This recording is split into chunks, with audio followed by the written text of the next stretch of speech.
Olá pessoal, aqui é a psicóloga Lilian Abreu e a imposição social ela vem desde antes de você nascer.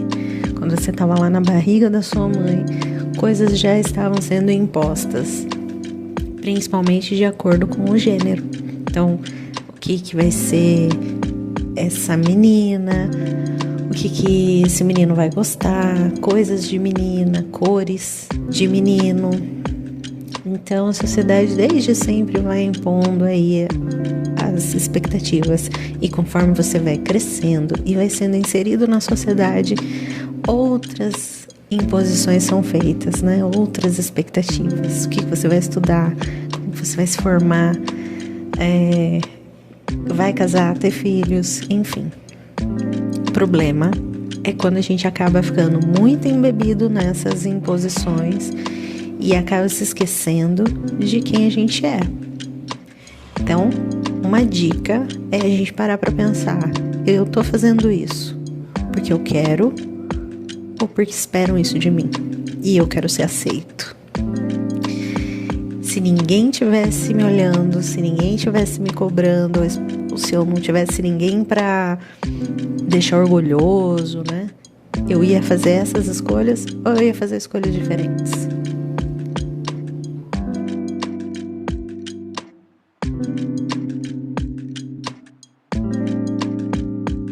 Atenção, esse podcast é proibido para menores de 18 anos, para quem tem TDAH, para maiores de 60 anos, para pessoas sensíveis, assustadores em geral. Ouça o som.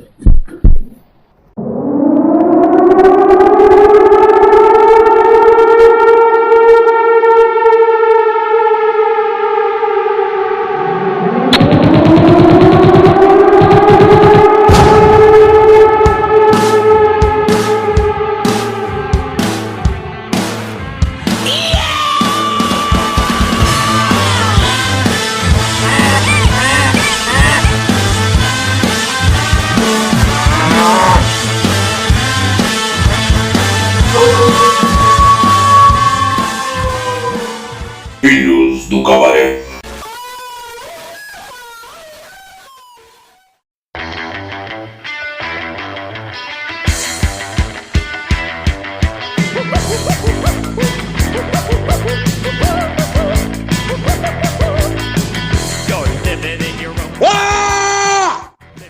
Puta que pariu. Meu. Que isso? Não, foi grito. Isso aqui começou com um grito hoje. Só para ganhar a atenção de todo mundo. Vamos começar mais um Filhos do Cabaré aqui. Do nada, velho. Tem um headphone aí. Fala aí, rapaziada. Murilo, Sidão, Henrique, tudo bom com vocês, mano? Beleza. Fala, rapaziada, tudo certo? Olha lá, tem sempre a falsidade de sempre. E aí, Murilo? Tirando a guerra, tudo em paz. Não posso mandar tomar no cu toda semana. Não falando, em pensamento manda, né? Pessoal, como vocês perceberam, a gente vai falar hoje sobre... Caralho, fugiu o nome. Imposições sociais. Tá? E como no início aí a gente teve a abertura da Lilian. A Lilian tem um podcast que esta pessoa que vos fala produziu, chama Segura Essa Insegurança. É muito bom, recomendo que ouçam. Fala do medo de falar em público, de várias outras coisas, e ela gravou pra gente aí esse áudio aí. E esse assunto surgiu aqui entre a gente por causa da imposição do Murilo pro Henrique perder a virgindade logo, né? Um negócio meio chato. É uma das imposições, porque o moleque já tem 30 anos, quase é virgem. Mas Estável, ainda. entendeu? Então a gente surgiu esse assunto de falar sobre imposições. Nesse áudio da Lilian, ela deixa um negócio interessante, né? Aquela pergunta: o que você faria se ninguém estivesse olhando, né? E quando eu fui pesquisar sobre esse assunto, tudo mais, ler, você vê que tem muitas dessas coisas que a gente tem hoje, e o que a gente tem que fazer, vamos colocar assim, entre aspas, a gente tem que fazer, tem muito dos valores que, de alguma forma, a Igreja Católica ela absorveu para ela e acabou nos impondo isso, né? Obviamente que muitos conceitos não são naturais dela, mas eram da sociedade, só que ela acabou incorporando e aí depois acabou doutrinando todo mundo. E nós somos todos doutrinados dos valores católicos e os valores capitalistas, né? Aí a gente vai se rebelando no meio do caminho. Mas basicamente a gente nasce nessa pegada aí. Então, cara, como eu falei, o assunto surgiu por causa dessa imposição do Henrique perder a virgindade. Mas tem várias outras coisas. Tem um lance que vai ser menina, vai ser modelo, vai ser homem, vai ser jogador de futebol. Essas coisas assim que são bobas, mas às vezes quando vai falando com uma criança, de repente pode ficar no inconsciente da criança, a criança crescer com aquilo, de repente até se frustrar, porque lá na frente não se... E quem aqui não se frustrou, né? Eu sou um jogador de futebol frustrado, porque eu não consegui levar minha curta carreira pra frente, entendeu? O Sidão é um modelo frustrado, queria ser modelo, não conseguiu porque é feio pra caralho e careca. Quem quer um modelo assim, entendeu? Então, eu queria saber de vocês, assim, o que vocês pensam de imposições. Eu ia falar imposições sexuais. Imposições sexuais. Caralho, isso é no cu, porra. Você, Henrique, você se sente pressionado a perder a virgindade? O Murilo fica praticando bullying contigo? Você ser um menino puro? Bem, ativamente, passivamente é outra história, né, Henrique? Não, como assim? Tudo igual. Pressionado pelo Murilo, não. Acho que nem pela sociedade. Eu não caio muito nessa questão da pressão, né? Principalmente em relação a isso. Que eu acho que eu já comentei, nunca pensei muito nisso, nunca me veio muito na cabeça, eu sempre tive outras coisas em mente, né? Mas uma coisa que me foi muito pressionado foi essa questão do que ser, do que seguir como carreira, né? Que meus pais, meus tios, meu primo, meu irmão, todos são engenheiros, né? Então, desde sempre, não por parte do meu pai em si, por parte da minha mãe, mas por parte da família no geral, sempre veio essa imposição, essa pressão de você vai ser engenheiro também.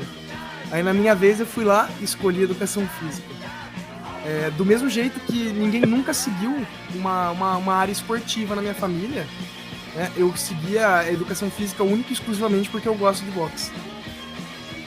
Eita, vai começar essa história de novo do boxe. Indo na contramão completamente. E sendo julgado até hoje. E continua, mas ainda não, mas não se arrependeu, né? Jamais. Não, isso é importante.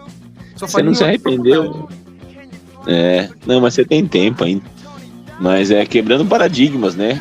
Isso aí faz parte aqui da questão aí, imposição, né, social. Quebrar paradigma é importante, porque a gente tem uma nova opinião a respeito de algo, né? Quem sabe a sua família ou seus irmãos, aqueles que ainda não se decidiram ainda, né, possam ver o seu exemplo e falar, não é assim que acontece, eu quero ser outra coisa, eu quero fazer moda, faculdade de moda. Então o rapaz vai e faz moda.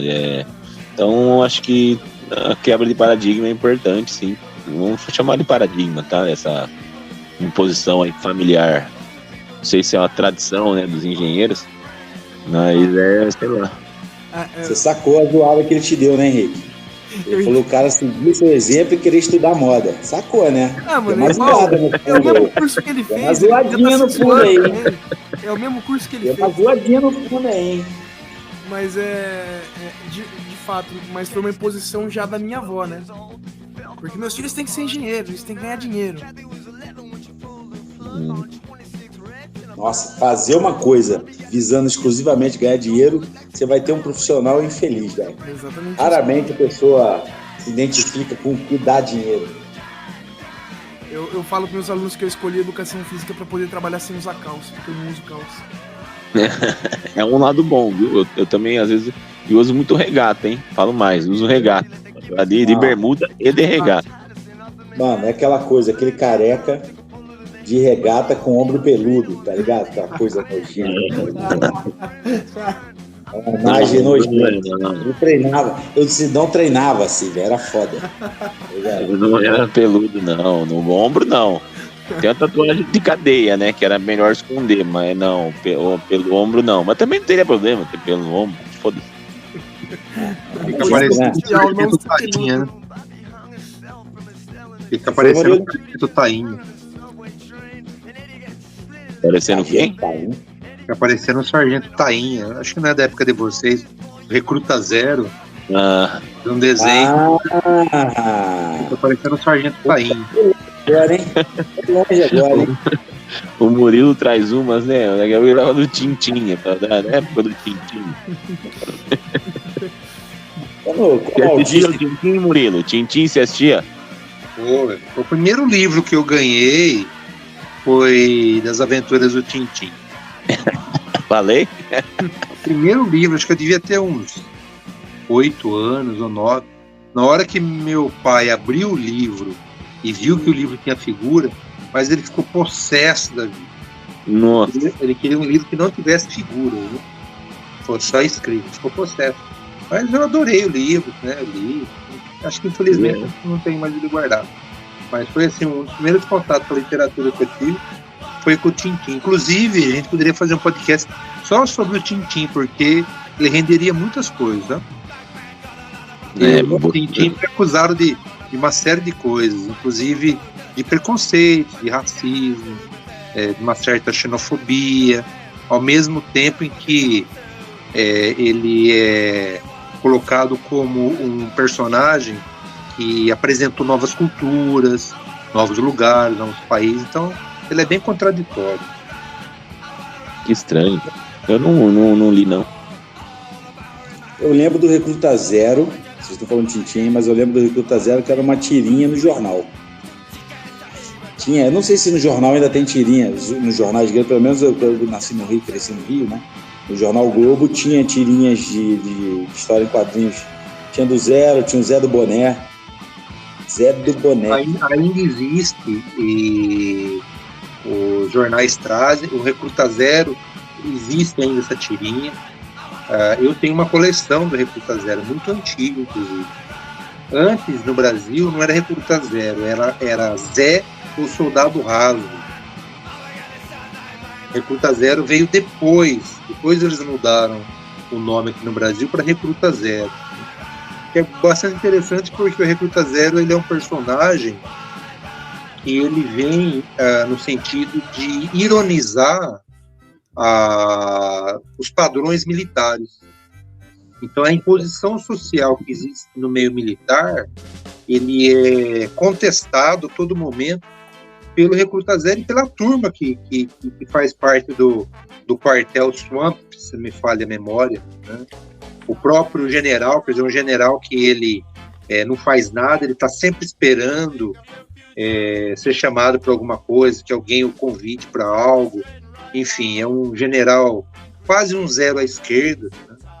Então é um quartel assim que ele destoa daquela ideia que nós temos de como são os militares, a sua organização, da sua competência, etc. e tal. Porque lá, não, o que age é a incompetência, né? São em vez de você ter como meta a racionalidade, é justamente ao contrário, é a irracionalidade, são os sentimentos que vão falar mais alto do que a racionalidade. Então, o Recruta Zero é interessante porque, como o Sidão disse anteriormente, ele quebra esse paradigma. E quando ele foi criado, que foi assim, ali na Segunda Guerra Mundial, fim da Segunda Guerra Mundial, em que houve uma supervalorização da vida militar, então o Recruta Zero ele vem justamente para colocar desordem na casa.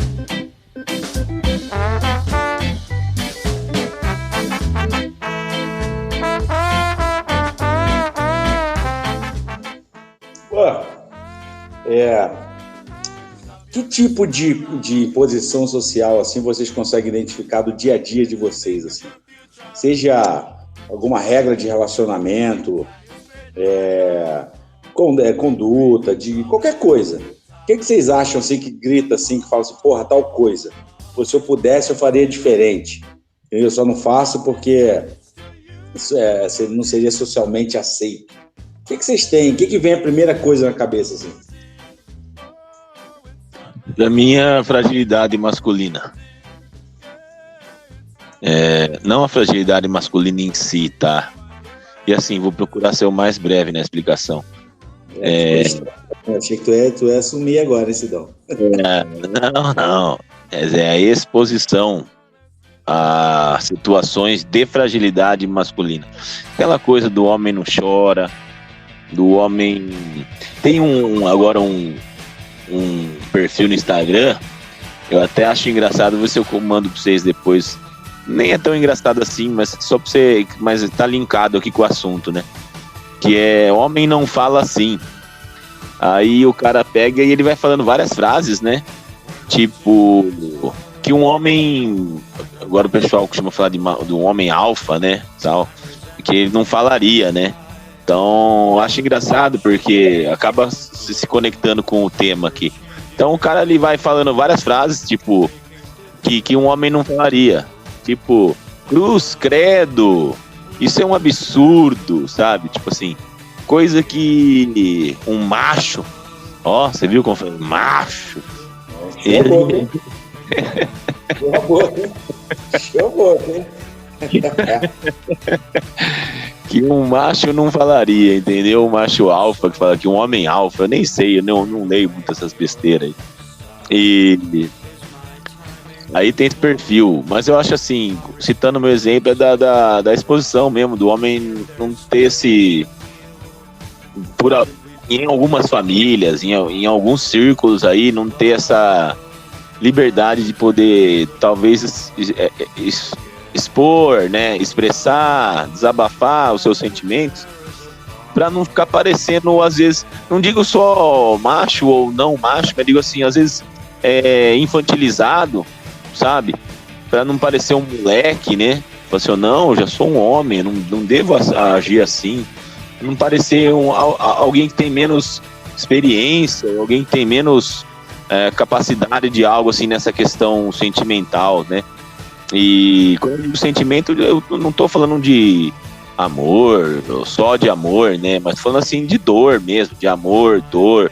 Os sentimentos que às vezes a gente não expressa por causa dessa premissa aí de que o homem tem que ter alguns comportamentos em relação a isso. Então, não sei se deixei claro, mas acho que sim, né? Acho que o exemplo do homem não chora é o maior, tá?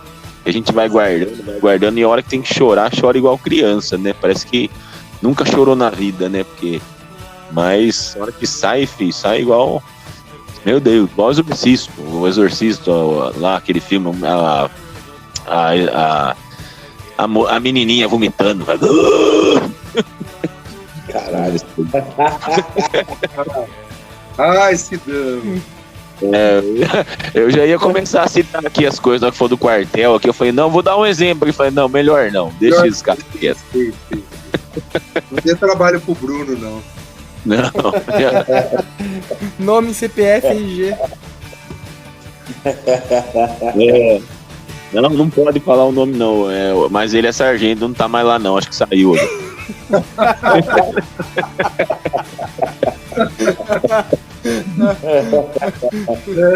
Sidão não existe.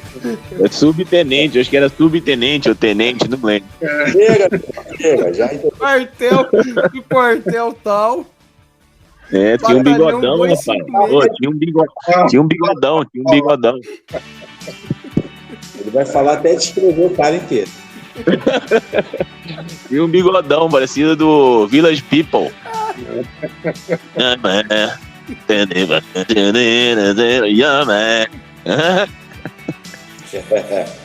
E você, Murilo, o que você mais assim você consegue identificar? Você fala assim, porra, eu faço isso por conta disso, senão eu faria diferente. Olha, eu particularmente, eu creio que não há nada que eu faça que me frustre em relação às questões que a gente pode colocar como imposição social. A primeira coisa que eu gostaria de dizer é o seguinte: eu creio que as imposições sociais, elas têm o seu valor, elas não existem à toa.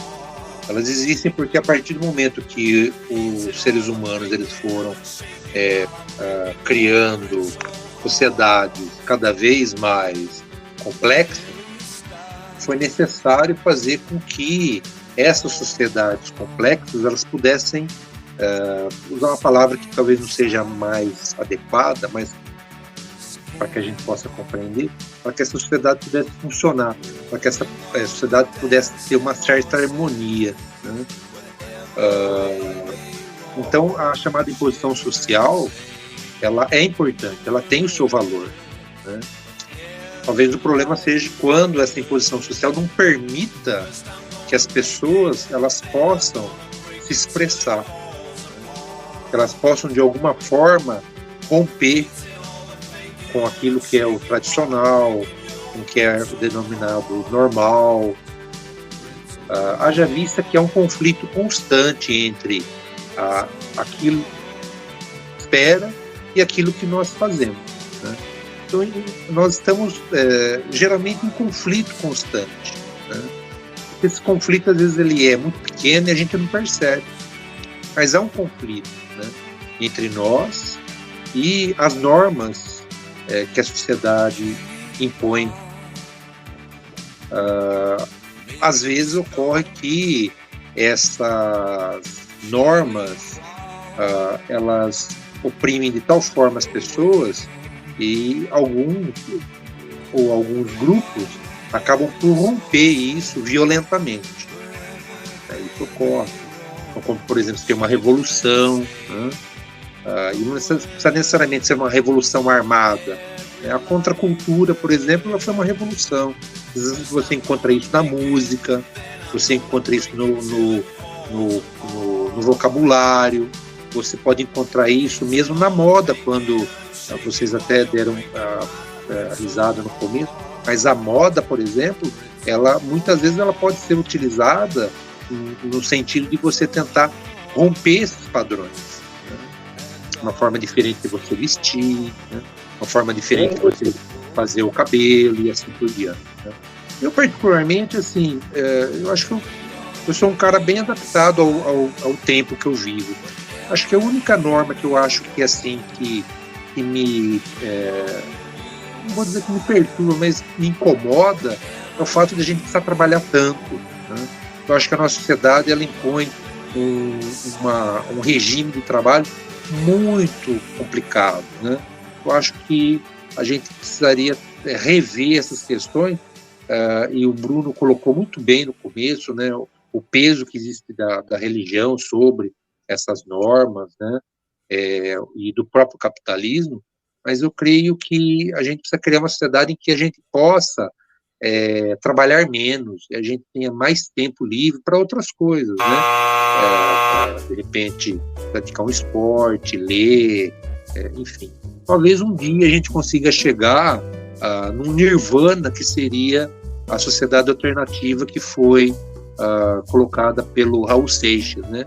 Onde tudo poderia ser possível, tudo fosse da lei, né? Mas ainda, infelizmente, a gente não atingiu um padrão de maturidade, então a gente está, de forma inexorável, presos ainda a várias normas. Só complementar aqui rapidinho, Gordo. Ô Murilo, eu não sei se você lembra, mas acho que foi em torno de 2000 ou 2002, teve um vestibular da Unicamp que foi a respeito do trabalho, né? O tema da redação era trabalho. Agora não lembro exatamente qual que era o enunciado total ali, o completo, né? Mas o assunto principal era o trabalho. E aí tinha uma frase do Maguila, né? O trabalho, em vez de falar o trabalho dignifica o homem, o trabalho danifica o homem. Associaram, acho que é o Maguila, se eu não me engano, essa frase aí. E eu acho que esse ano foi a respeito esse foi o tema aí. Você chegou a prestar esse ano, Murilo, o Unicamp? 2002, eu não me recordo, rapaz. Eu não lembro se era 2000 ou 2002, era um desses 2 anos. Não, 2000 não foi, porque 2000, se não me falha a memória, a redação foi sobre a água. Ah, tá. Eu acho que deve ter sido então outro ano. Não tenho muito 2001 ou 2002. O tema trabalho, eu me recordo, assim, sabe? Não me é estranho, eu devo ter lido num dos cadernos, sabe, dos vestibulares ali. E esse ano, 2002, eu não me recordo se eu prestei. Eu prestei 3 ou 4 vezes a Unicamp. Mas 2000 eu me recordo bem, porque eu fiz essa redação sobre a água. Eu acho que foi um ano antes, mano. Acho que foi em 2001, então. Pode ser. Trabalho. Bom, depois eu mando no grupo. Mas eu achei engraçada a frase. Falava sobre o ócio digno, sabe? O horário nosso que a gente tem de ter o nosso ócio aí e tal, né? E sobre as jornadas de trabalho, como elas são dispostas. Falam, até num livro que eu tenho de inglês aqui, eu dou aula, falam sobre como seria uma semana com, em vez de 5, 2, redistribuir esse horário de trabalho aí para talvez fazer uma semana com 4, 3, sabe? 4 dias de trabalho com horas mais longas e 3 de descanso, entendeu? E 6 e 1 também falam de 6 de trabalho e 1, mas aí seriam com horas mais curtas de trabalho durante o dia, entendeu? A gente teria só o domingo e trabalharia de segunda a sábado uma carga horária diária aí menor. Mas só para complementar, Fábio. Foi bem complicado, porque o Sidão falou sobre a questão do ócio, né? Houve um período que houve um livro durante um período que ficou muito famoso, chamado Ócio Criativo, que era de um italiano. Inclusive ele sempre estava no Brasil, ele morreu há pouco tempo, Domenico De Masi, se não me engano, acho que o nome dele é assim. Um cara muito bacana, eu vi no período, inclusive, algumas entrevistas dele. Eu não cheguei a ler o livro todo, eu li algumas partes do livro. Ele coloca justamente isso, que se nós trabalhássemos menos e nós tivéssemos mais tempo livre, nós teríamos condição de criar mais. E essas criações, elas com certeza se voltariam ao bem-estar do ser humano. Porque o que acontece? A gente trabalha tanto para enriquecer alguns, né? Então, poucos acabam tirando proveito dessa extensa jornada de trabalho de muitos, né? Então, talvez um ócio, né, ou um período de trabalho menor e um tempo de descanso maior seria uma forma também de uma redistribuição de renda. Me falaram uma vez assim, ó: quem trabalha muito tem pouco tempo para pensar como ganhar dinheiro. Me falaram assim, eu acho que a frase está um pouco ligada. Quando a gente fala da criatividade ligada ao ganhar dinheiro, mas acho que a gente às vezes está tão ocupado trabalhando para manter as nossas necessidades básicas aí que a gente acaba virando mão de obra mesmo da massa. Esse lance de 8 horas aí, é que quando se estabeleceu isso, o mundo era outro, né, cara? Que se estabeleceu 8 horas porque se dividiu um dia em 3. Um terço para trabalhar, um terço para lazer e um terço para dormir, né? Só que as coisas se intensificaram tanto hoje em dia, né? Até o lance do trabalho, os trabalhos se tornaram mais estressantes mentalmente mesmo, que às vezes o cansaço mental é muito maior que o físico, né, cara? Você sente muito mais o cansaço mental do que o físico em si. Porque o físico, sem contar que o mental às vezes se traz outros problemas de saúde, né? Depressão, estresse, qualquer... Baixa imunidade. Porrada de outras coisas, né? E realmente tem um movimento hoje para se diminuir carga horária, né? Porque se você parar para pensar, ninguém questiona isso. Já parou para pensar, quem trabalha só sabe que tem que trabalhar às 8 horas. Ela não questiona por que tem que trabalhar às 8 horas. Ela não questiona se, de repente, com 3 horas... É lógico que quando você faz esse tipo de pensamento, você está pensando numa galera mais operacional, uma galera mais produtiva. O produtivo que eu estou falando que trabalha em produção. Mas a galera não se questiona se, de repente, com 4 horas de trabalho, um exemplo, ela já pagou todos os custos dela. Custo que eu digo é salário e todos eletricidade, matéria-prima, tudo, já pagou tudo ali. E de repente as outras 4 horas é a velha questão da mais-valia. As pessoas não se questionam isso, as pessoas não têm. Isso pode ser encarar, vamos colocar, lógico que tem um mundo econômico e tudo mais, mas isso é uma imposição, você trabalhar 8 horas por dia. Tanto é que a gente, quando tem algumas profissões, que, por exemplo, telefonista, essas outras coisas, tem coisas que se repete muito e pode causar lesões por conta da repetição, cargas horárias diminutas, a gente olha com, vagabundo, trabalha menos. Isso é doido, já parou pra pensar nisso? Isso é uma imposição da gente olhar assim, quem trabalha menos que 8 horas por dia é vagabundo. Isso é doido, cara. Isso é doido. É doido isso. Pega os povos orientais, eles trabalham assim, cargas muito extensas, né? Inclusive outros países, inclusive o próprio Brasil, tem adotado informalmente isso aí, né? De trabalhar 10 horas, 12 horas. Você paga por funcionário pelo Há grupos de algumas profissões que eles fazem cargas de 12 horas. 4, 5 dias por semana, 12 horas. Constante. Né? Então isso aí assim, é muito pesado para as pessoas, né? Dizem que o trabalho não mata. Não, mas o trabalho pode matar também. Né? Eu vejo que o trabalho ele é importante, né? É necessário para que uma sociedade ela possa desenvolver, que haja o trabalho.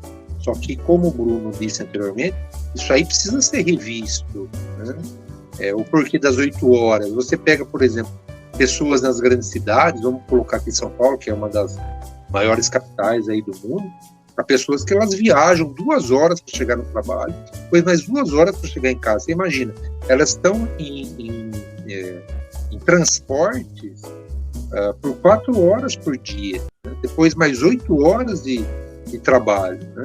Quer dizer, que tempo essas pessoas têm para viver de fato, né? Nenhum, não tem tempo para isso. O meu irmão chegou por isso, tempo. Não era outro quando se estabeleceu 8 horas. Era uma vida mais, vamos colocar assim, volta lá, pós-revolução industrial, depois dos movimentos anarquistas, comunistas da época lá, que conseguiram colocar a carga horária, proteger trabalho de criança, de mulher grávida, de essas coisas todas. Era um mundo diferente, entendeu? Não tinha essas grandes viagens que nem o Murilo colocou aí, sabe? Os caras trabalhavam, era uma vila operária em volta da fábrica, entendeu? Os caras não ficavam aqui, eu moro na Zona Leste, vou trabalhar lá em Jundiaí, sei lá, não tô branjando. Acordar 3 horas da manhã. Exatamente, tem isso também, né? Que ele botou aí as 4 horas de trânsito, as 8 de trabalho, e quando essa pessoa chega em casa, às vezes, ela come, toma um banho, cochila, vai pra cama e tem que acordar 4 da manhã. Entendeu? Pra estar 7 horas no trabalho. Você passa a vida que você não vê. Você não vê. E outra coisa também, que vocês estão falando, que óbvio, o trabalho ele desenvolve a sociedade, num sistema que a gente vive, e qualquer outro sistema é essencial para você se manter e tudo mais, mas a gente não pode esquecer que o trabalho mata, porque, mano, o trabalho te suga uma energia fodida, entendeu? Te suga uma energia, entendeu? Às vezes que, no trabalho tem tudo ali, tem relacionamento com pessoas que podem ser ruins, entendeu? Pode ter a infelicidade de estar fazendo algo que não gosta, de ter um chefe insuportável, que você sabe que é um aproveitador, entendeu? Que o cara não sabe porra nenhuma, é só um puxa-saco, que tudo que você faz de bom ele pega de mérito para ele, tudo que ele faz de ruim ele bota a culpa em você. Essas várias coisas que vão te minando, vão te desgastando, vão acabando com você, entendeu? Não é comum você ver uma pessoa, ela no intervalo, sei lá, de 5, 10 anos num trabalho. Ela começou no trabalho, você vê ela quando começou e vê agora, por exemplo, no intervalo de 10 anos, você fala assim, caralho, como você envelheceu.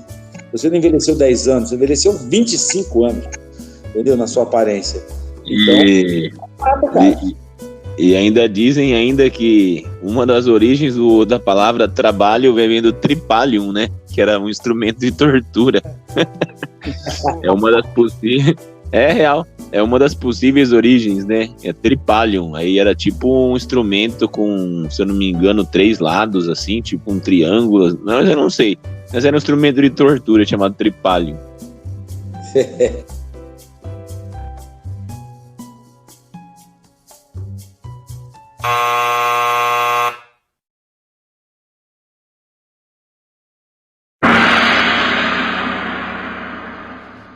Respira profundamente.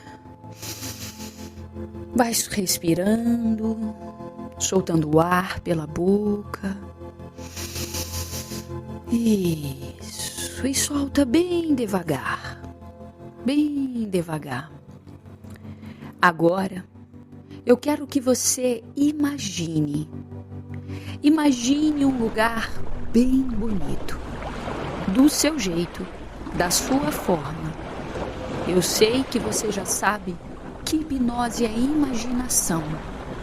Então agora, eu quero que você permita imaginar você em um lugar bem bonito.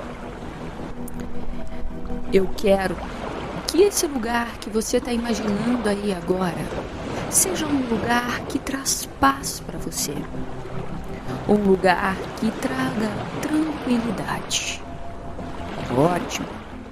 E preste atenção. A partir de agora. Acorda, vagabundo! Acorda! Acorda! Bom dia, porra!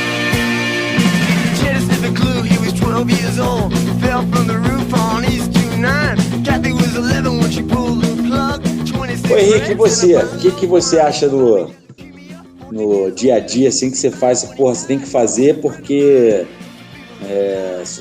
a sociedade impõe que você faça isso, mas a vontade que você tem é de, sei lá, bater em velho. Sair do armário. Aí é foda. Pera. Não sei. Pior que eu não sei dizer. Eu acho que eu não faço nada muito comum, né? Por imposição. Mas talvez o mais próximo disso, né? O que meu trabalho exige também, é eu tentar manter um bom relacionamento com todas as pessoas possíveis. O que eu acho que é muito desgastante. Só que eu sou pago pra isso. Eu acho que é o mais imposição social que eu faço. Porque o resto, cara, eu almoço fora de hora, eu janto fora de hora, eu faço tudo fora do padrão, mas por costume da vida mesmo. O que o Henrique quis dizer pra você, aqui, ouvinte, é que a imposição social dele é socializar. Exatamente. A vontade... Exatamente. Eu acho que foi isso que ele quis dizer, não tipo ter uma boa relação, ter uma mínima relação. Falar bom dia. Outro dia eu tive uma discussão dessa com o meu irmão, os amigos dele, que meu irmão falou assim, pô, você passa por alguém pela rua, você tem que dar bom dia pra ela, né? Tipo, bom dia, tudo bem, né? Um bom dia com água a mais, né? A gente até zoou ele assim, bom dia com água a mais, porra. Aí um amigo dele que morava num prédio falou assim, mano, eu não saio dando bom dia pra todo mundo. Eu falei assim, eu muito menos, eu não dou bom dia pra ninguém, né? Eu falei assim, qual que é a minha obrigação de dar bom dia pras pessoas na rua? Entendeu? Eu não conheço elas, não me conhecem. Se eu estiver atrapalhando o dia delas, no caso, ou elas estiverem atrapalhando o meu dia, então eu prefiro não fazer. Entendeu? Não, entendo. Mas aí a gente nessa concepção de que é importante dar esse bom dia, só que eu não faço. Fora do meu trabalho eu não faço. Deixa eu só complementar aqui só. Eu dei o exemplo do bom dia aqui e tal, né? E falei de socializar zoando, mas o negócio do bom dia, um negócio na minha casa nunca foi lei. Tipo, da gente acordar e falar bom dia pro outro, sabe? Tipo assim, isso foi um negócio que eu fui aprender a fazer depois, quando você vai pra escola, vai trabalhar, principalmente no trabalho. Quando eu entrei na minha vida de trabalho, eu percebi que as pessoas falavam bastante bom dia, independente. Antes de começar qualquer coisa, bom dia, boa tarde, boa noite. E assim, mas na minha casa nunca foi um negócio que assim, foi imposto, sabe? Você acordar, ver a primeira pessoa lá na casa lá e falar bom dia, avô, bom dia, avó, bom dia, tal, bom dia. Não. Então, às vezes falavam um oi, ou às vezes já começava conversando, né? Esse negócio. Aqui em casa também. Você fala assim, viu? O que tem de café? Ou tipo assim, cadê tal pessoa? Então você não começava já com bom dia, sabe? depois que eu fui perceber que no trabalho, eu achava até estranho. A gente acaba desenvolvendo isso aí mesmo. Tem que, tipo assim, tem que ter uma postura e tal, e aí você acaba tendo isso aí como uma imposição. Isso pra mim até hoje soa meio falso, cara. Exatamente, Bruno, exatamente. Bom dia! Vai tomar no cu! Pra mim soa meio falso, tá ligado? Tudo bem, eu dou bom dia pra galera, na rua. Mano, eu faço todo dia o mesmo caminho. Então, porra, quando eu ando com os cachorros, é o mesmo caminho que eu faço. Então já tem aqui todo mundo, tá, bom dia, tudo bom? Já tem aquilo, tá ligado? Eu não sei o nome das pessoas, só falo bom dia, tudo bom? E também o caminho que eu faço pra academia todo dia, passo pelas mesmas pessoas, falo, tudo bom, bom dia. Cara, é foda, né? É o relacionamento que você tem com as pessoas. Fala, bom dia, bom dia. Eu não sei nem o nome das pessoas, não sei o que fazem, entendeu? Mas você sabe, bom dia, tudo bom? Bom, pô, isso aí. Tá ligado? Mas é foda, né, cara? E uma coisa que eu falo com vocês também. Até onde a gente tem consciência disso, que as coisas que a gente faz, a gente está fazendo porque quer e não porque nos são impostas. A gente falou essas coisas, mas tem muita coisa que a gente deve fazer que a gente faz e não pergunta por quê, só faz. Eu sei inconscientemente, nunca questionou isso. Eu gostaria de complementar, o Bruno falou sobre a questão, bom, todos, né, comentaram a questão do bom dia, boa tarde, esse cumprimento. Esse cumprimento, assim, a gente não precisa ter uma relação íntima com ninguém para dar um bom dia, né, até logo. Eu acho que não seria nenhuma imposição social isso. Haja vista que hoje em dia há pessoas que dão um bom dia, outros não dão. Muito antigamente isso era uma norma muito rígida, inclusive, né, você cumprimentar as pessoas, né, se você mesmo não conhecendo, né, dar esse bom dia. Eu não vejo isso como uma falsidade, mas é uma forma de você socializar, de você tentar ser simpático com as pessoas, né? Não vejo que seja uma imposição. Mas o Murilo, estou te interrompendo rapidinho, mas engraçado, ao momento que você descreveu isso, a forma que você me pareceu uma imposição. Você tem que socializar. Tem que socializar, tem que ser simpático. Mas entendam aqui, ó. Mas a socialização, ela ela está incutida na nossa evolução. Nós só conseguimos ser o que somos por sermos seres sociáveis. Isso aí é uma demanda da evolução. Nós somos seres sociáveis, nós somos seres que nós vivemos em grupo. Eu já tive... É que o grupo ele foi aumentando, né? Quer dizer, de um grupo pequeno virou uma vila, de uma vila virou um bairro, de um bairro virou uma cidade, quer dizer, né? E aí o que acontece? Acontece que as pessoas, inclusive, foram perdendo esse vínculo. Então a gente anda pelos locais e praticamente a gente não olha nem na cara das pessoas, né? É claro que ainda nós vivemos em cidades assim, relativamente pequenas, né? 200 mil habitantes, 200 e poucos mil habitantes. Quando você compara a grandes metrópoles, né? Nós somos uma cidade pequena. E os bairros, eles ainda conservam algumas características de quando essas cidades que nós vivemos, elas eram assim, quase vilarejo. Então você tem essas pessoas que ficam em determinados locais e tal, então esse cumprimento, né, desejar um bom dia para vocês, perguntar do tempo e tal. Então essa socialização, que ela, na minha opinião, ela não é uma imposição, mas ela é fruto dessa nossa evolução, né? E esse maneirismo, esse jeito de ser, está muito ligado ao fato do quê? Ao fato de que é um resquício ainda de quando nós éramos ou vivíamos em cidades ou em grupos ainda relativamente pequenos. E tanto que, à medida que você vai em cidades maiores, isso aí praticamente desaparece, ninguém nem olha mais na cara do outro, né? Enfim. E quando você pega pessoas mais velhas, elas sentem, inclusive, falta, né, desse contato, porque isso é um contato humano e ele tem a sua importância. Eu não vejo isso como uma imposição. De repente a gente até pode discutir e chegar à conclusão que isso é uma imposição. Eu vejo isso como um fruto da evolução, essa nossa socialização. Tá?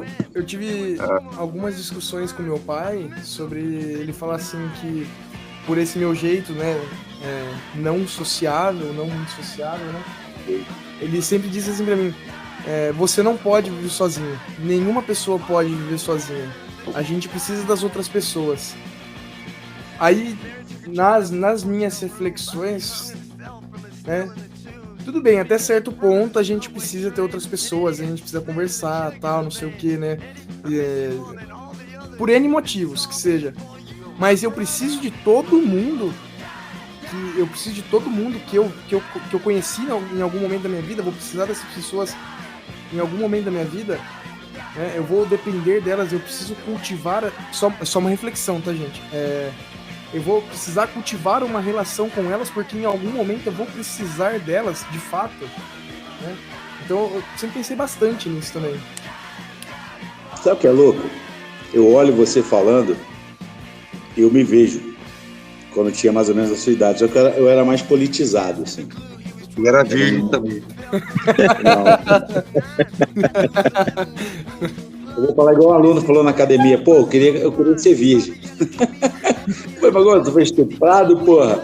Não queria ter transado, eu queria ter esperado, mas beleza. Eu olho assim e me vejo muito assim desse lance de...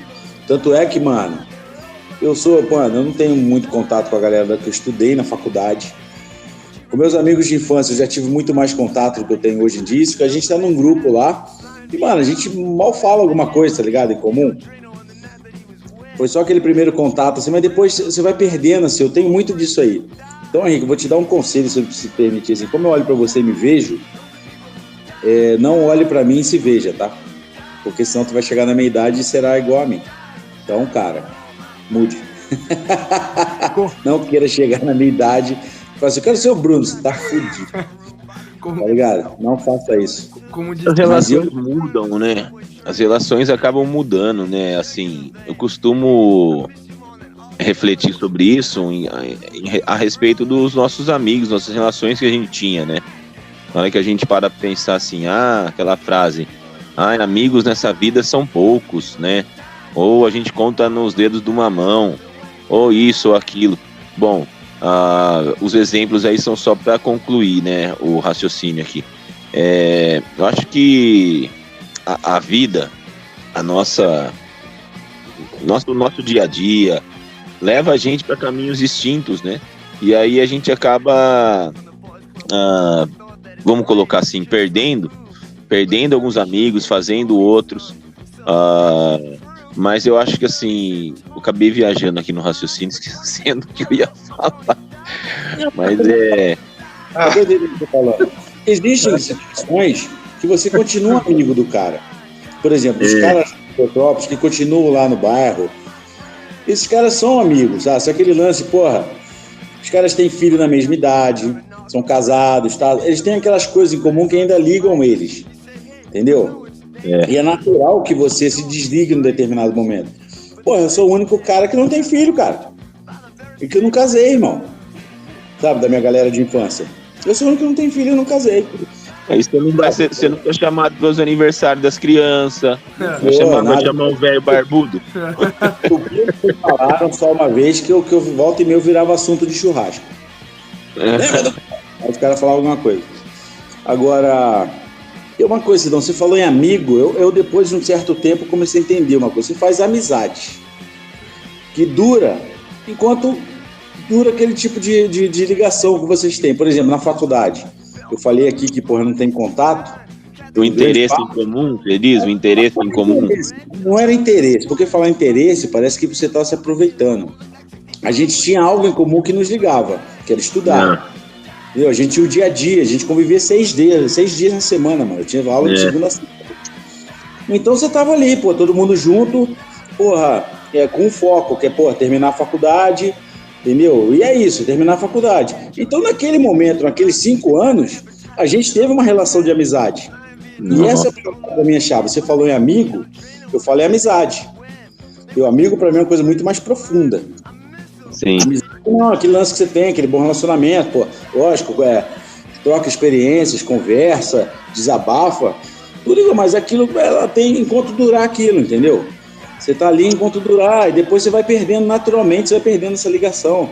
Lógico, às vezes encontra, ri, lembra, tá ligado? Tem um carinho pelo outro ainda normal, mas não tem mais aquilo, fala, porra, mano, tal coisa aconteceu. Você não vai chegar na pessoa e conversar coisas mais íntimas suas, entendeu? Acaba se perdendo um pouco da... Você não vai chegar a perguntar coisas íntimas, como é que tá a vida, não sei o que. Você fala, mano, porra, não sei o que lá, porra, teu time é uma merda, não sei o que lá, e acabou o assunto. Desconversa, né? Quase desconversa. Não, uma coisa muito superficial, tá ligado? É uma coisa que liga ainda, tem uma ligação, demonstra que tem um carinho, mas você não se aprofunda em certas matérias, entendeu? Você não vai perguntar o casamento, as filhas. Pô, tu não vai perguntar porra não, porque tu também tá querendo que se foda isso, entendeu? Foda-se, cara casado, família, foda-se. Acho que a questão da imposição social entra nessa questão aí de às vezes você ter que alimentar uma conversa em razão de você querer manter ainda um certo vínculo, né? Então você acaba às vezes que fazendo perguntas, igual você fez aí, como que vai a esposa, e as filhas, os filhos, como que tá o trabalho, não sei o quê. Não que você realmente tenha o interesse de saber, mas para alimentar, para manter, vamos dizer assim, essa relação saudável e ainda existente, manter a existência dela, você acaba fazendo às vezes a pergunta, que são meio que uma certa forma de imposição social, você ter que fazer perguntas que não realmente você queira saber as respostas ou ter interesse, mas em nome de manter essa relação, né? Tipo, só perguntei por educação, né? Essa educação que no caso é imposição social, né? Então, e você chega, sou bom dia, tudo bem? Você não quer saber se tá tudo bem ou não. Você só fala tudo bem porque é o cumprimento que foi estabelecido. Você fala bom dia. Entendeu? Não é que você quer, o cara, pô, tá uma merda, minha vida. Você fala, não, mano, tô cagando pra isso aí. No meu trabalho, eu falo o tudo bem no lugar do bom dia. Porque é mais fácil pra mim falar o tudo bem, que eu acho até menos falso, né? Que a gente colocou, né? Que é um pouco até falso. Porque a pessoa fala pra mim assim, mano, hoje eu não tô muito bem. Aí eu falo assim, então beleza, a gente tem, né? Mais de boa, não sei o que, tal, não sei o que. Né? Mas se a pessoa quiser falar da vida dela também, aí é foda, né? Eu uma vez, a gente fez um teste na faculdade, falando da faculdade aqui. A gente tinha aula sábado de manhã, então a nossa sala já era logo ali na porta, né, que a galera entrava do bloco. Então, onde a gente ficou ali, a gente ficou cumprimentando todo mundo, falando assim, bom dia, você tá boa? Como você tá? E as pessoas nem percebiam que a gente tava zoando falando isso, tá ligado? Então, opa, bom dia. A gente fala assim, bom dia. Como você tá? Você tá boa? É bem coisa de desocupado, né? Você faz esse teste e as pessoas passam todo no automático. Criativo existe o ócio idiotíssimo, né? As pessoas estão tão condicionadas a responder isso aí que nem perceberam que a gente tava falando isso, mano. Foi um experimento social isso, tá ligado? A gente foi na segunda e percebeu que ninguém falou, que ninguém percebeu. E a gente depois nunca mais chamaram eles pro churrasco da turma. Ninguém sabe por quê. No ensino médio a gente fez isso com azulejo. A gente chegou à conclusão que se você chamar qualquer um de azulejo, a pessoa responde. Ai, meu Deus. Ô, azulejo, tá bom? Tem uma condição social sobre chamar alguém. Se você grita assim, Sidão, ele não vai olhar. Agora grita, ô viado. Nossa. Grita assim, Vai virar meio mundo. Tá maluco? Inacreditável. É inacreditável. Pode fazer esse teste. Tu chama fulano, o cara não vai olhar. Grita assim, ô viado. O cara vai virar e vai olhar. Parece um filme que eu vou aconselhar aos ouvintes desse podcast a não seguir essas orientações à la Ivolanda, porque no período que nós vivemos, isso aí pode causar sérios problemas de saúde. Pode levar a uma internação, pode levar a um sepultamento precoce, tá? Então não sigam essas orientações. O azulejo não dá nada disso.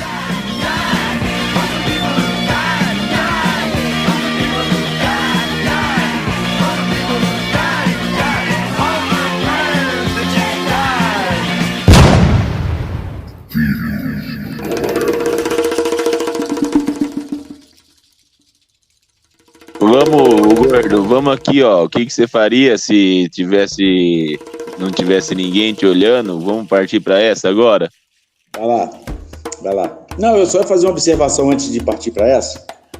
Que tem uma coisa... Não, tem uma coisa que é uma imposição feita a gente e a gente não para pensar como imposição, né?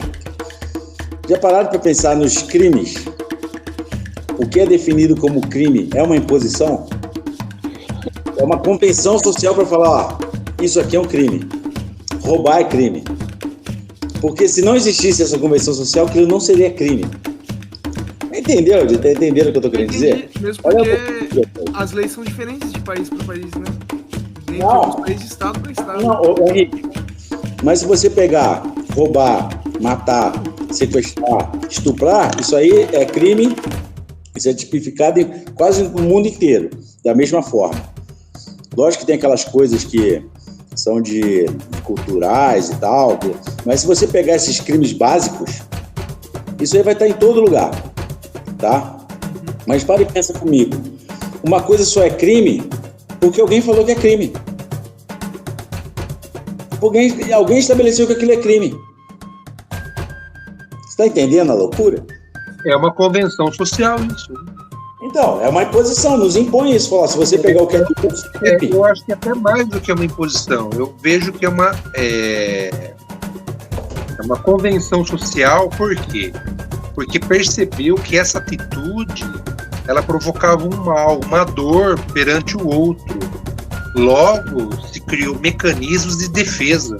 Na sociedade, ela criou mecanismos de defesa contra os indivíduos que praticavam esse tipo de atitude. Por quê?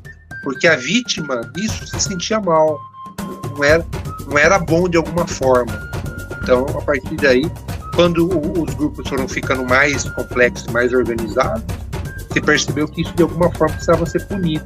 Até porque você, como é um operador do direito, você bem sabe que a questão a justiça, ela é uma criação humana, né? Claro. Porque se você olhar na natureza não existe justiça, existe sobrevivência, né?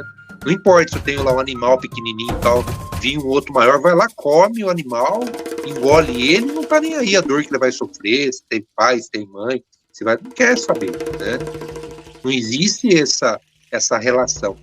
O que a gente denomina como justiça, isso daí é o quê? É uma forma como nós, seres humanos, né, e você pode, obviamente, acertar muito melhor do que eu, mas uma forma como nós, seres humanos, tentamos fazer com que determinadas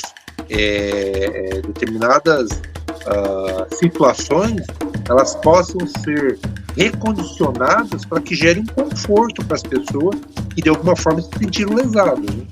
Mas você já parou para pensar que até isso, Murilo, é uma imposição? Por exemplo, quando você falou aqui... Mas já vi claro o seguinte, Bruno, Sidão e Henrique e os telespectadores, os ouvintes do nosso podcast. Ser uma imposição social não necessariamente é bom ou ruim.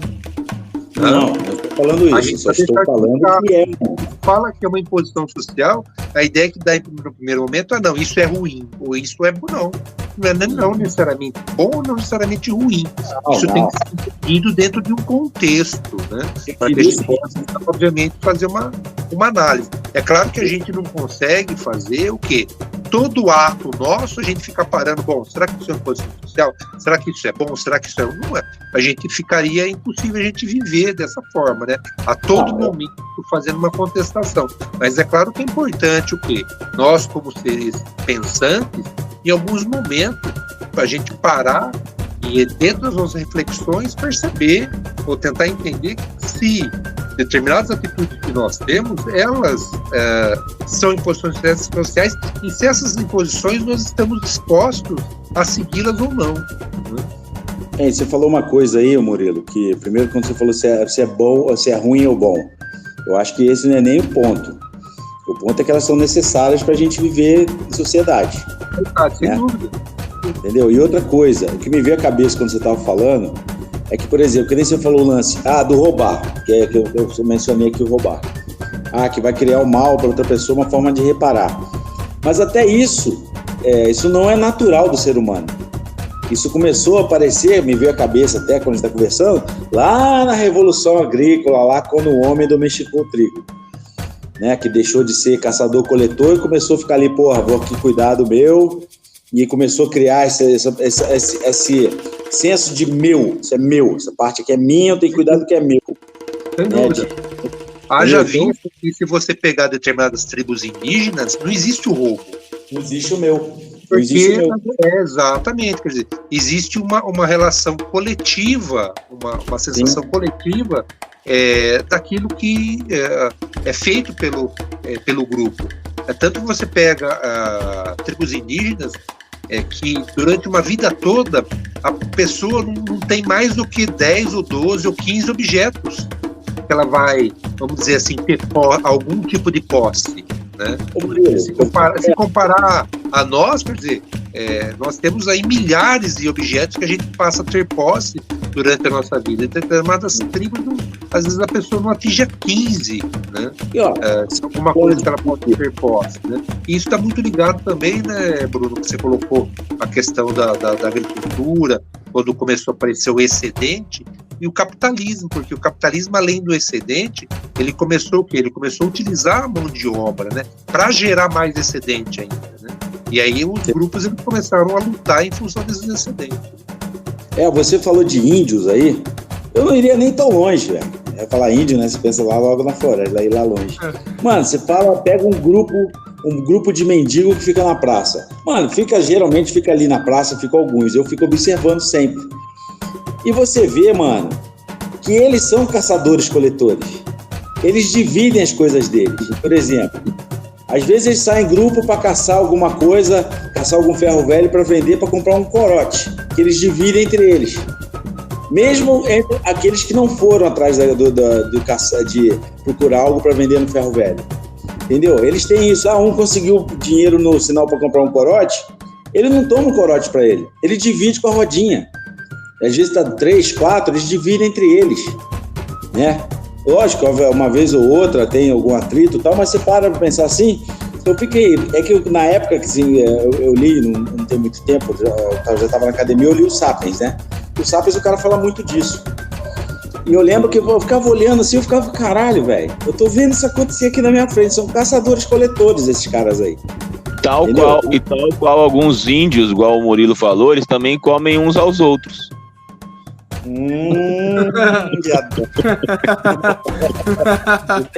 Militar. Eu gostei da analogia com o roubo, que se a gente for pensar no antigamente, a imposição social, na verdade, era o roubo, né? Era a conquista do espaço, né? Era o matar o mais fraco, conquistar o que ele tem, né? E que, na verdade, nem era chamado de roubo, né? Antigamente era chamado de pilhagem. Se a gente for analisar assim, a imposição social antigamente era essa. Cara, só você parar pra pensar o Brasil, de uma hora pra outra, teve um dono. O cara chegou e falou, sou dono dessa merda agora. Aí dividiu em capitanias, daí se passou para as pessoas e, pô, tu já parou pra pensar que a água, a gente compra água. Alguém é dono da água.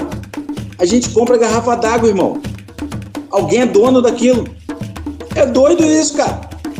É doido isso. A gente compra galão todo dia, né? Meu pai ele é contra, né? Ele enche nas minas, né? Galão de 20 litros, tem 3 em casa. É interessante porque a mina é uma forma de você socializar, né? É a posse coletiva, né? Tem sempre alguém lá também, né? Tem sempre alguém enchendo galão na mina. O dia todo, né? E gosto de cloro, às vezes. Às vezes. A gente pega sempre do mesmo lugar ali no São Vitor, que tem as melhores águas ali na região ali do São Vitor, Jaguari. As melhores águas. Melhor água. É no balãozinho que você pega aqui, Henrique? É do lado. Agora a gente tá pegando ali atrás do São Vicente ali. Sei. Mas eles pegavam ali lá embaixo, na frente da cidade de Jardim. Bom, e quem criou isso aí foi um comunista, né? O Bridola? O Tebaldi. O Tebaldi. Brizola, tô falando do CIEP, viu Brizola na cabeça. O Etebaldi, inclusive, ele foi amigo do Brizola. Eles foram. Etebaldi. Então, essa é uma ideia da coletividade, né? Porque se você olhar, isso hoje é quase um luxo. Se você verificar, por exemplo, no Chile, a água ela é privatizada, inclusive a água da chuva. Você não pode captar. Você pode pegar, se tiver uma cisterna, mas você paga pelo metro quadrado que você colheu da chuva. Nem com um galãozinho na sua casa? Cúbico, melhor dizendo. Como que é? Nem com um galãozinho na sua casa ali? Não, um galãozinho ninguém vai conseguir fiscalizar, né? Tá. Mas se você construir uma cisterna, aí você paga o imposto da água que você vai pegar da chuva. Porque existem pessoas que captam a água da chuva para poder limpar a casa, né? Sim. É o Chile ultraliberal do Guedes.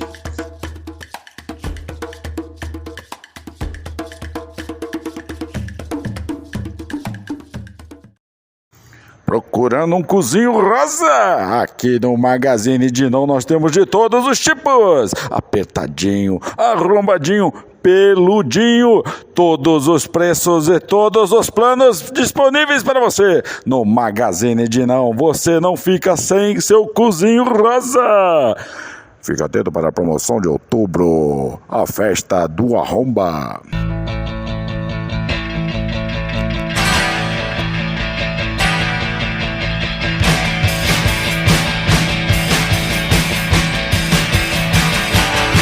Ô, Cidão. Oi. O que você faria se ninguém estivesse olhando? Então, cagaria dentro na sala de aula, Cidão. Cagaria assim em cima da mesa e foda-se. E embora. Eu não sei, eu só falei isso pra ver se a gente adiantava pro final. Tira, agora é pra falar. Vou tomar banho ainda, rapaz. Sabendo pra comer aqui. Passa pra outra aí, depois eu respondo, velho. Banho é uma imposição social? Eu acho que é uma questão de higiene, Bruno. Mas então, a higiene é uma imposição social? Depende do país. É uma questão de eu acho que a higiene tá mais atrelada a uma questão de saúde do que uma questão de imposição social. Você já parou pra pensar que se você não tomasse banho e ficasse todo sujo, seu corpo criaria anticorpos para várias coisas? Tomando banho você não cria? Dá pra eu pensar nisso? Tu já viu mendigo? Uma hora é anticorpo, outra hora é muita bactéria e o anticorpo não vai dar conta não, filho. Se essa conta batesse aí, não ia ter um monte de doença. Você já viu morador de rua gripado, irmão? Ou ele tá sempre gripado, né? Os caras morrem só de cirrose, xará. Vai. A verdade é que às vezes eles podem ter uma infecção tão forte já instalada no corpo que eles não ficam mais gripados, né? Tem um problema de pele, filho. Perne, tem mosca que pousa ali nos ferimentos deles ali, rapaz. Tem um monte de problema que dá. O cara vai viver ainda. Higiene é uma imposição social, velho. Escovar os dentes, pentear o cabelo, se arrumar. Lavar. Pentear o cabelo é outra coisa que eu nunca fiz na minha vida. Lavar as partes. O quê? Tomar banho? Pentear o cabelo. Também tu tinha um puta cabelão de travesti, né, Henrique? Mano, o Henrique com cabelo comprido, forte e fazia barba. Mano, ele parecia um travesti forte. Era um travesti forte. Um travecão. Ele fala assim, vou chupar, fudeu, como é que eu vou falar não pro cara desse tamanho? Eu acho que assim, pra responder a pergunta, a gente tem que refletir a respeito quando fala assim, o que você faria se não tivesse ninguém te olhando? Mas você diz assim, a gente acaba relacionando isso ao fato de assim, quem está me olhando no dia a dia, né? Quem nos olha hoje, no dia a dia, ou na sociedade? Quem que olha pra gente? Então, tipo assim, é o nosso próximo? São pessoas? São as câmeras? É uma entidade religiosa? Então, tem vários tipos de olhos, né? Deus está olhando pra gente, está olhando nosso comportamento.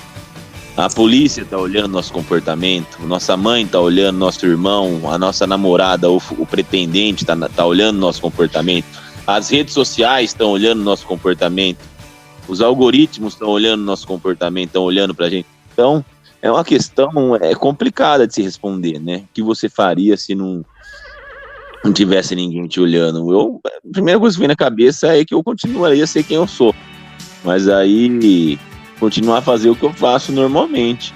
Agora, a questão aí é reflexiva mesmo, sabe? Eu acho que não dá para se responder pensando de bate-pronto, sabe? Isso aí seria uma resposta mais elaborada, eu acho. Então eu vou continuar me comportando como eu me comporto, sabe? Independente das minhas crenças ou de quem esteja me olhando. Eu pensei numa outra linha assim, que seria, né, em que período de tempo, em quanto tempo, né?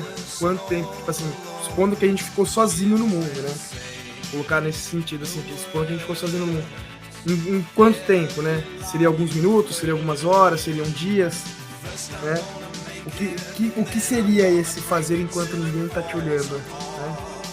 É uma resposta bem complexa, realmente. Mas vocês estão levando muito literalmente isso aí. Pode ser de uma forma metafórica. Eu entendi o seguinte: o que você faria se não tivesse essas imposições para fazer? Cara, eu vou responder então. Peraí, eu vou responder. Eu venderia o meu carro, venderia a minha casa, pegava todo o meu dinheiro, ia viajar o mundo, levava minha família e depois a gente viu o que a gente ia fazer, entendeu? Então, vou colocar dessa forma aí. Mas você acha que o mundo te impõe não fazer isso? O mundo não, a sociedade te impõe não fazer isso? Eu acho que sim, em nome da gente pensar continuar a vida depois, no futuro, pensar no futuro, entendeu? A gente tem essa coisa na sociedade. Posição. E às vezes pensar no futuro. Como? É doido isso, você ter que pensar no futuro. Mas caralho, eu tô vivendo agora. Por que eu tenho que pensar lá atrás? Lá na frente. Então, já que você deu o exemplo aí de metaforicamente, meteu o louco, né? Vender as coisas e tentar, tipo assim, aproveitar o tempo de vida que a gente ainda tem. O problema é que a gente não sabe o quanto tempo a gente ainda tem, né? Então a gente fica naquela, pode ser 20 anos, pode ser 5, pode ser 3 ou alguns meses, ou 40 anos. Então, eu acabei associando aí a imagem aí do olho, né? Se não tivesse ninguém te olhando. Eu acabei associando essa necessidade, assim, da gente, às vezes, querer, vamos dizer assim, realizações que a gente não realiza em nome de ter uma imposição social, da gente ter essa imposição social em relação ao futuro, em relação às responsabilidades familiares, pessoais, e então eu acabei associando a isso. Minha resposta é essa aí. Então você acha que o conceito de fim de vida que a gente tem da velhice, de ser improdutivo, isso é uma imposição social? Você pensar nisso, não viver isso. Mas você tem que pensar nisso, de falar assim, porra, não posso fazer isso hoje porque amanhã eu vou estar velho e vou precisar do dinheiro que eu vou fazer hoje. Vamos botar assim. Guardar dinheiro é isso. Não, acho que é um dos medos, de assim, principalmente de quem não tem filhos. Aí eu tô meio que fazendo uma salada e tudo, mas de quem não tem filhos, sabe? Às vezes de acabar sozinho e sem ter ninguém para te ajudar. Não que necessariamente você ter um filho vai te garantir isso, nem nada. Às vezes você vai ter um filho e vai acabar sofrendo com a morte do seu filho, etc. Mas isso aí é coisa que a gente não tem o poder sobre isso, né? Mas assim... Não, você não entendeu o que eu falei. Eu tô falando o seguinte: o fato de você hoje deixar de fazer as coisas porque tem que pensar no futuro, que você já acabou de falar aí, de ter filho, de ficar sozinho, o fato de você pensar, se imaginar velho e deixar de fazer as coisas novo, isso é uma imposição social para você? Foi o que eu consegui pensar. Eu creio que sim.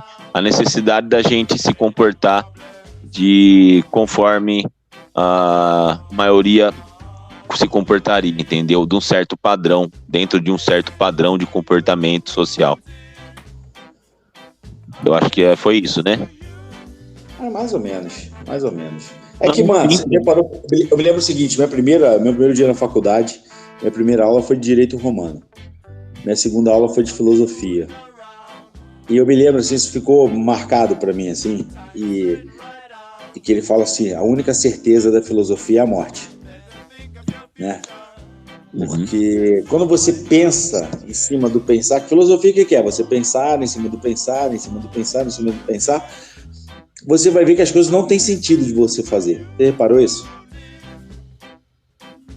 Já pararam para pensar na vida de vocês, no dia a dia de vocês, nas coisas que vocês têm que fazer todos os dias, repetidamente, que isso não faz nenhum sentido?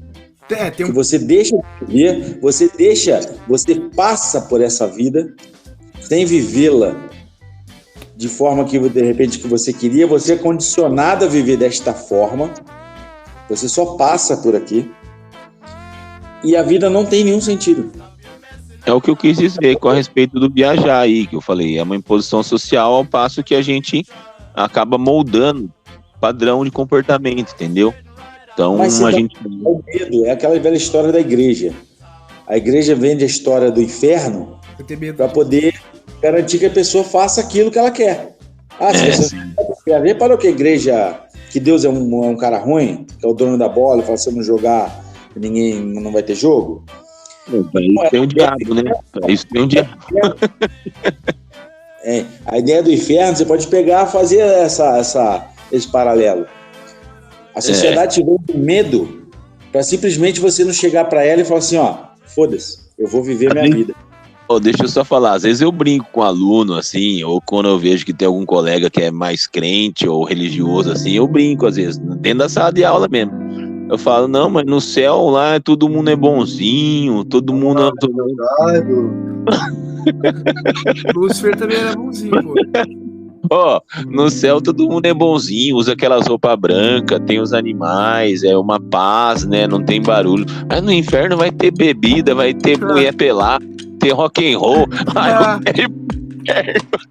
Não quero ir pro céu, não. Pelo amor de Deus.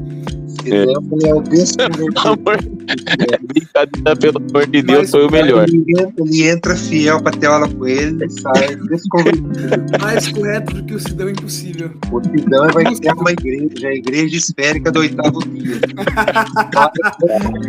Depois dos outros 4, você faz o que você quiser da vida. A igreja de Nosferatu. Ô Murilo, tem carochinha hoje? Você não respondeu a pergunta, Bruno, nem você, nem Murilo. Vai pular aqui o intelectual. Responde aí, Henrique. O intelectual aqui é o Sidão e o Henrique, eles são os professores. Eu sou professor aposentado já. Professor de educação física, então não é intelectual, Murilo. Não tem nem intelecto para cursar. Hoje a professora falou, a professora atrás... Além de tudo, ela é pedagogo. Como não?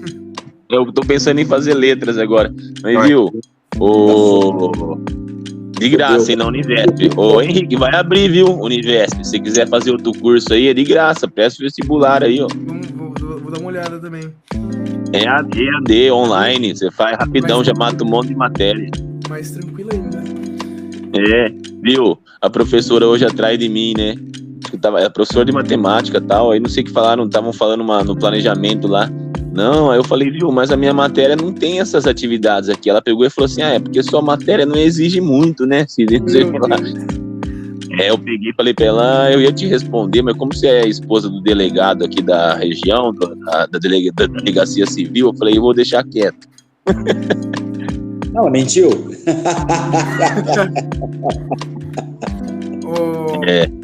Eu vou responder, mas eu vou responder no que seria um crime, né? Vai ficar meio pesado, mas eu quero que se foda também. O que eu faria.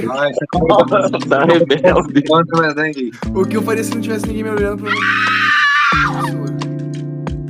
Ô louco, mano. Ô, nada. Gratuito? Gratuito. Não, gratuito. Nossa, não, né? Mas Nós já estamos começando a descobrir os psicopatas aqui do grupo. Nossa, Parece que é falta de abraço do pai. Por isso que fica falando. Então, Antônio. Já sei quem eu não vou convidar pra minha casa nunca. Não, jamais eu faria, mas assim, né, se houvesse essa possibilidade, né, que nem a gente já discutiu também, o filme, né, Uma Noite de Crime, o que você faria, um crime que você faria? Super bacana. De matar alguém, galera, vamos para os nossos comerciais. É que eu tenho vontade, mas se fosse pra escolher um crime pra eu cometer... Já não ia roubar, não ia roubar $1 bilhão no banco, não ia fazer nada. Ok. Não, é isso mesmo. Mas você tem vontade? Não tenho vontade de matar ninguém, não. Pelo contrário, eu sou muito... Henrique, não dá pra voltar mais atrás, infelizmente. Não, eu sou muito tranquilo, não tenho vontade não, mas se fosse pra escolher um crime, entendeu? Bom, imagine se você fosse intranquilo, então. Vamos mandar pra família do Henrique, vamos mandar esse podcast pra família do Henrique. Bom, ele muito tranquilo, se ninguém olhasse, ele ia matar. Se fosse intranquilo, ele ia pegar uma bomba e explodir um país inteiro, né, pra ver como que é. O Henrique tá carente do abraço do pai dele, é só isso. Eu não disse quem também, assim como o Murilo falou. Entendeu? Mas o Hitler não é uma pessoa, né? Tem episódio pra trás agora. Vários. Não, mas... Agora eu quero colocar nas minhas costas a psicopatia dele, assim não vale. Você, por favor, você corta essa parte, tá? Você não vai concluir pro Henrique. Você alimentou esse monstrinho aí. Esse nazistinha. Não. Existem diversas pessoas que merecem a morte do gordo tinha amor e traveco, né? Eu penso o seguinte, agora para essa explicação do Henrique, vamos fazer um novo podcast. Aí ele pega só para escutar a explicação dele, para ver se ele consegue se corrigir. Eu acho que não vai conseguir mais. Eu acho que não. Eu acho que foi só porque o Bruno chamou ele de travesti. O Bruno, como sendo um operador de direito, ele obviamente vai dar essa liberdade para que ele possa tentar se explicar, né?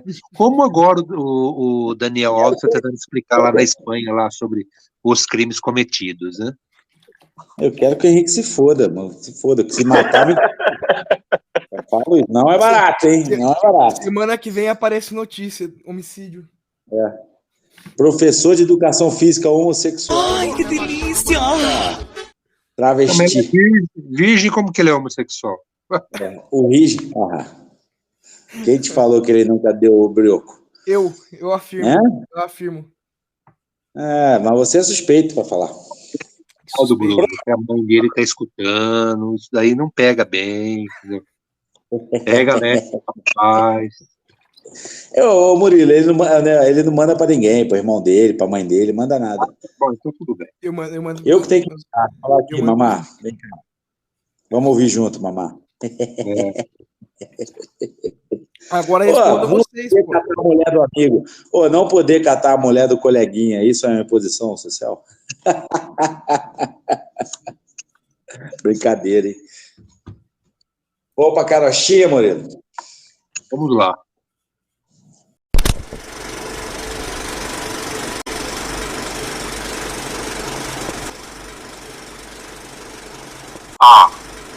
Meu maior amigo, nunca mais, na paisagem sepulta desta vida, encontrarei uma alma tão querida. As coisas que em meu ser são as reais. Não mais, não mais. E desde que saíste desta prisão fechada que é o mundo, meu coração é inerte e infecundo. E o que sou é um sonho que está triste, porque há em nós, por mais que consigamos ser nós mesmos, a sós, sem nostalgia, um desejo de termos companhia, um amigo como esse que a falar amamos. Fernando Pessoa. Jogou no Vasco, 230. Vambora, rapaziada. Vamos nessa. Um abraço a todos. O assunto voltou, então a gente vai embora. O assunto voltou, depois a gente continua falando dele. Vambora! Valeu, rapaziada. Um abraço a todos. Uma coisa, semana que vem vamos falar da importância do rádio. Beleza, rapaziada? Grande abraço pra vocês. Ó, espera aí, coisa. Só mais uma coisa. O Henrique não vai matar ninguém. O Henrique não vai matar ninguém, não. Fiquem tranquilos. Matar, me contrate.